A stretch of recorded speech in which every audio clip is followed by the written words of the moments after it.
Something the size of Manhattan is racing through our solar system at 130,000 miles per hour. It appeared in July. It violated physics 8 times. And when it passed behind the sun during the most critical observation window, NASA went silent. The U.S. government has admitted to staging fake UFO briefings for 70 years. In a few days, this object makes its closest approach to Earth. They call it Three-Eye Atlas, and the timing of everything surrounding it is too perfect to ignore. You probably already know the basic story. An interstellar object discovered in July, exhibiting behaviors that don't make sense. Anti-tail that changed direction, 8 trajectory deviations, a path that toured Mars, Venus, and Jupiter while remaining hidden from Earth during its most active period. Statistical probability of this happening naturally, less than 0.004%. On October 1st, the U.S. government shut down for 42 days. During that time, Three-Eye Atlas passed behind the sun at the exact moment when observation would have been most valuable. NASA released no data for 40 days. When they finally did, they held a press conference strongly denying any alien hypothesis. Harvard astrophysicist Avi Loeb now says there's a 40% chance this object is alien technology. But here's the question nobody's asking loudly enough. What if it doesn't matter whether this object is natural, alien, or something else? What if the real story is how the information is being controlled, when it's being released, and what narrative is being shaped? What if Three-Eye Atlas is a psychological operation? Let me be clear about what that means. A Psyop, psychological operation, is information warfare. It's a deliberate campaign to influence how people think, feel, or act. Governments, militaries, and intelligence agencies use psyops to shape public perception, control narratives, or distract from something they don't want you seeing. Sometimes that means spreading false information. Sometimes it means releasing true information at strategically calculated moments. And sometimes it means staying silent when people expect answers, letting speculation fill the void. Here's what makes modern psyops particularly effective. You don't need to control every piece of information anymore. You just need to introduce enough uncertainty, enough ambiguity, that people can't tell what's real. Then social media algorithms do all the rest. They amplify confusion. They divide people into camps. They turn citizens against each other while the real story remains hidden. And here's the crucial part. A psyop doesn't have to invent something from nothing. The most effective operations take something real, something genuinely unusual or unexplained, and then control how information about it flows. The timing of releases, the framing of data, their strategic silence during critical moments. You're not looking for a completely fabricated story. You're looking for a real event being weaponized. So let's look at Three-Eye Atlas through that lens. Not as a space mystery, but as a potential information operation. First is the timing. A government shutdown lasting 42 days, the second longest in American history, happens to occur during the exact window when this object is at its most active and observable state. NASA goes dark. Data isn't released. The world's premier space agency is conveniently absent during the critical observation window. Is that incompetence, budget politics, or is it intentional? Second, the information vacuum. When official sources go silent, amateur astronomers and independent researchers rush to fill the gap. Social media explodes with speculation. Government theories spread faster than corrections. Some people claim it's aliens. Others insist it's natural. The debate becomes tribal. Everyone chooses the narrative that fits their worldview. And here's what's fascinating. Whether Three-Eye Atlas is natural, alien, or terrestrial in origin becomes almost irrelevant. The information chaos creates the same effect as a deliberate psyop. Truth becomes impossible to discern. Trust in institutions erodes. People retreat into their chosen narratives. Third, the Oberth window. If an intelligent actor wanted to modify the trajectory of an interstellar object with maximum efficiency, the optimal moment would be perihelion, closest approach to the sun. 3I Atlas reached perihelion on October 29th. On that exact date, it was positioned directly behind the sun from Earth's perspective. We couldn't observe it. The perfect moment for a maneuver happened at the exact moment when Earth-based telescopes were blind. Coincidence? Maybe. But it's the kind of coincidence that intelligence agencies spend careers engineering. Fourth, the narrative control. When NASA finally released data on November 20th, they didn't just present findings. They held a press conference. They strongly denied alien hypothesis. They framed the conversation before anyone else could. That's not how science works.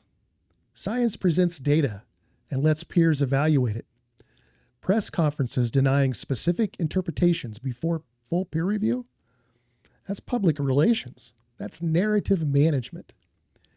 And Avi Loeb's response? Publishing papers suggesting 40% probability of alien technology, warning about dark forest scenarios. Whether he realizes it or not, that amplifies the very ambiguity that makes a psyop effective. Now you have credentialed scientists on opposite sides, and the public can't tell who's right.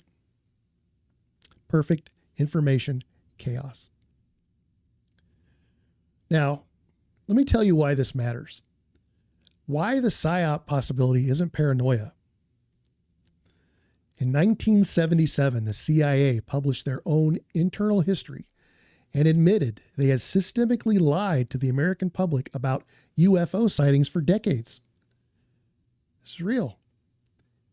Throughout the 1950s and 1960s, over half of all UFO reports were actually sightings of classified U-2 and SR-71 spy planes.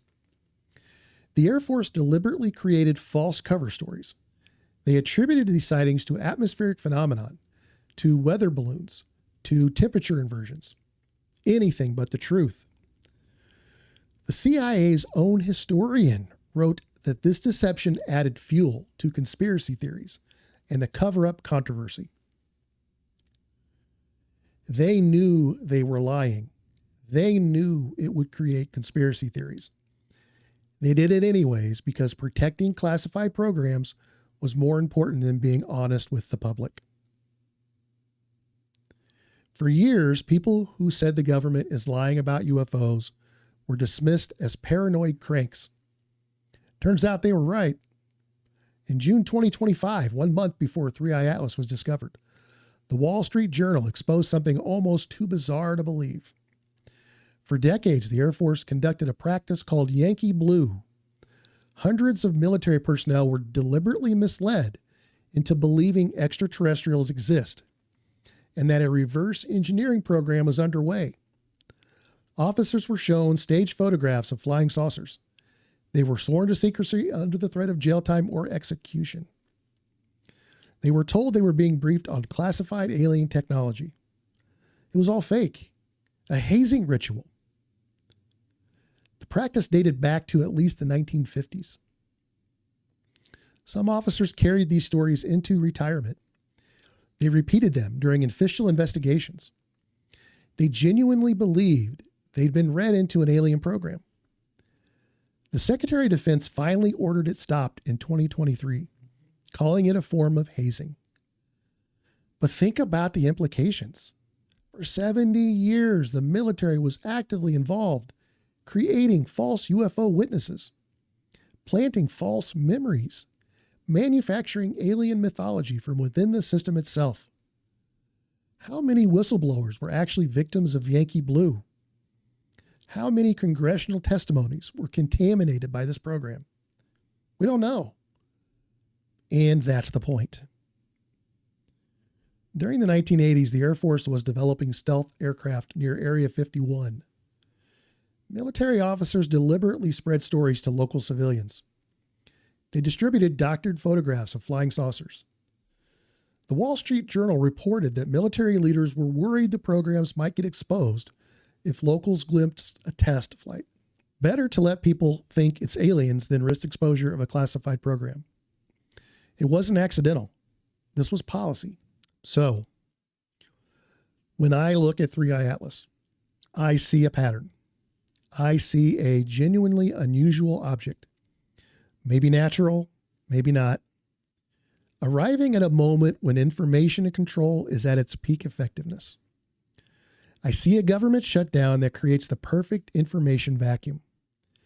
I see data releases time for maximum narrative control. I see credible scientists on opposite sides creating the exact kind of ambiguity that makes truth impossible to determine. And I see 70 years of documented history showing that the U.S. government will absolutely use UFO narratives as cover for classified operations, as tests of information warfare capabilities, or as distraction from other priorities. They've done it before. They admitted it. They'll lie to us again. So here's what I think might actually be happening with 3i Atlas. And I want to be clear, this is speculation, but it's informed speculation based on historical patterns. Possibility 1, it's a natural comet, and we're watching how easily scientific ambiguity gets weaponized into information chaos in the social media age. That's valuable intelligence for anyone planning informational operations. Possibility 2, it's a test, not of whether we'll believe in aliens, but of how information flows in 2025. How fast do narratives spread? How do algorithms amplify confusion? How long can you maintain ambiguity before demanding resolution? If I were running intelligence operations, this would be an incredible, valuable case study. Possibility 3, it's a distraction. While everyone's looking at the sky, what are they not looking at? What geopolitical developments, classified programs, or domestic policies are moving forward while the public's attention is focused on a mysterious space object? Possibility 4, it's preparation. Maybe someone, our government or another, is testing public reaction to extraordinary claims, normalizing the idea of interstellar visitors, creating a precedent for narratives that might come later, desensitizing people so that when something bigger happens, the shock is managed. Or possibility 5, it's all of these at once. The object is real and unusual, and multiple actors are using it for multiple purposes. Intelligence agencies testing information warfare, foreign adversaries seeding doubt in American institutions, media companies generating engagement, everyone playing their role in creating controlled chaos. The goal of a psyop isn't necessarily to convince you of a specific story. Sometimes the goal is just to make sure you can't know what's true, to create so much noise that signal becomes impossible to detect in the noise, to exhaust your ability to discern reality. And if that's the goal, 3i Atlas has already succeeded. So, where does this leave us? In a few days, on December 19th, 3i Atlas makes its closest approach to Earth. We'll have our best observation opportunity. Scientists will gather data, analyses will be published, and we'll see what the evidence actually shows. But here's what I'm watching for. Not just what the data says, but how it's released. Who controls the narrative? What information is emphasized and what's buried? How quickly conclusions are drawn, whether ambiguity is resolved or deliberately maintained.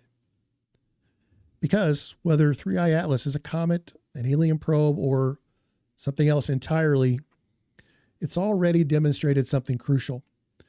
It's shown us how vulnerable we are to information warfare, how easily our institutions can create information vacuums, how quickly uncertainty spreads and tribal narratives form. The U.S. government has an established, documented pattern of using UFO narratives for psychological operations and deliberate public deception. They've lied before. They've staged fake alien briefings before. They've let false stories circulate when it served their interests. So, when an object appears that checks every box for unexplained phenomenon, arrives during a convenient government blackout, and generates exactly the kind of public speculation that could serve as cover for something, we have to at least ask the question, is 3i Atlas another Psyop? I don't know. And honestly, neither does anyone else outside of a very small circle of cleared individuals, if such a circle even exists. But I know the question matters.